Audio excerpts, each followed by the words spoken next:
had some of that ability carry over to Smash 4, and going up against Pikachu, I feel like there's a lot that Toon Link can do, but if he gets caught up by these quick attacks, the early percent that Pikachu can really rack up on you, it's going to be scary, especially recovering. Oh, yeah. Now, Toon Link does have a few options to recover with that tether, and he has a decent up special to, the spin attack to cover himself, but Pikachu definitely has the tools to make them not quite as strong. Yeah, Pikachu can kind of invalidate some characters' recoveries with the uses of the Thunder Jolt, the ability to just go out and go so far and then recover back to the stage. But it looks like this isn't a bunch yet. They actually are starting the set. They're just waiting a sec before they get going, I suppose. All right, starting with those down throw combos. But that last Nair doesn't seem super safe. MJG answering with a forward air, going to get a little bit for his troubles. All right, we see a lot of approaching quick attacks already, not allowing MJG to start pulling those bombs, set up this pressure, but there's an early tech situation, and there's the forward smash. Lots of damage on MJG. And gets the tether, drags him down. Whoa. Oh, but he gets knocked out! Oh my goodness! Oh, and the bomb is there to save MJG!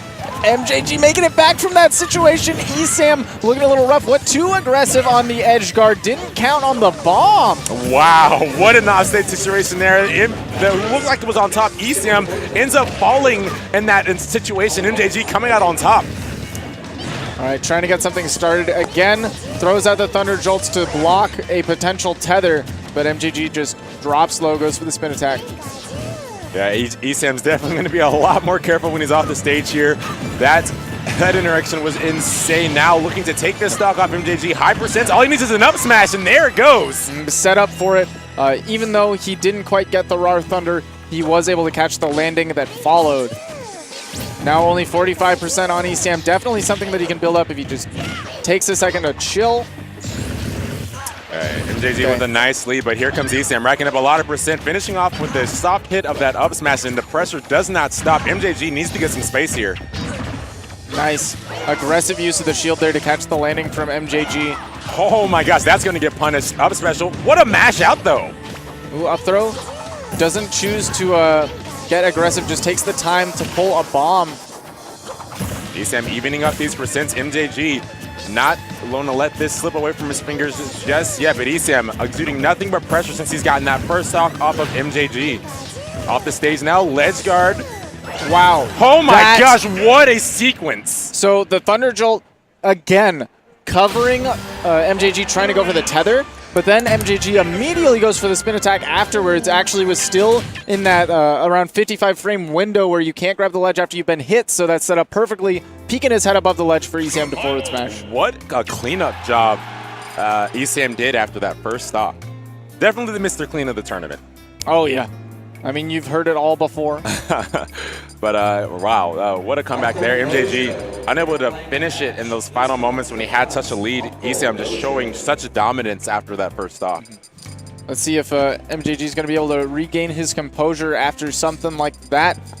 Yeah, and it's something we talked about too, right? It was just that Toon Link could set up a lot if he was able to get those bombs, able to get it set up, and there's just nothing but pressure from ESAM. He just quick attack in, he would just start racking his damage, already starting with a quick attack here, realizing that he cannot keep any space between the two. And the way he's dancing around MJG too, sometimes dashing out in order to escape that grab, for example, and dashing back in, it's just a beautiful way to watch ESAM move.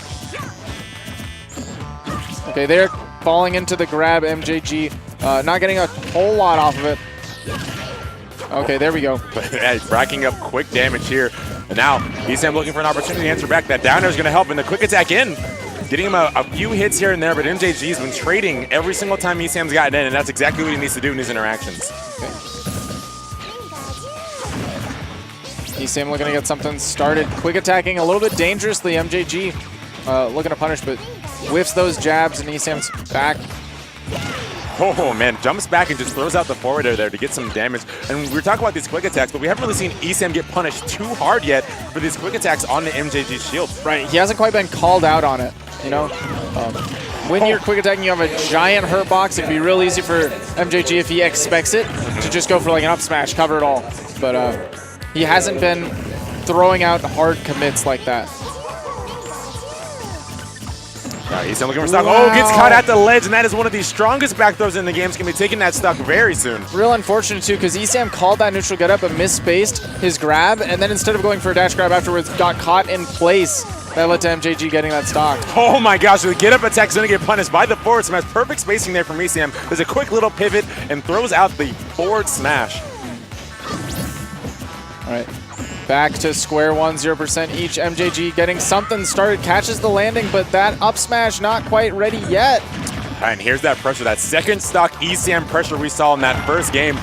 Smart up special there to get away from ESAM and elude and get rid of that pressure. Good option to punish when ESAM was coming unsafe on MJG's shield. Right, a couple of times MJG has let ESAM get away with that back air on his shield. He's tried to up tilt and ESAM just perfect shields because it takes too long to get that back hit around there. But caught off the stage once again. This time, the up special clipping ESAM out of the forward smash. Okay, this time MJG waiting for that regrab timer so he doesn't fall into the same fray that he lost his stock to in game one. Thrown out to the right here. MJG forced to recover. Throws the bomb for good measure, so ESAM is forced to space himself backwards.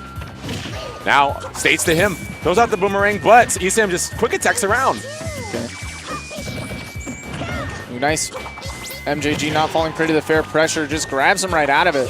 Forward air gets ESAM off the stage. MJG spaces himself backwards to start up this projectile pressure, which ESAM hasn't given him many opportunities to do.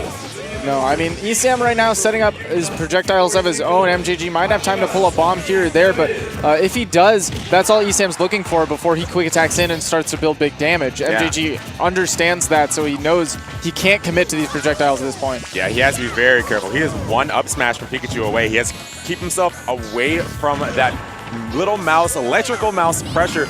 Getting back onto the stage here. Rolling on and avoiding the forward smash, but now has to get back down to the stage.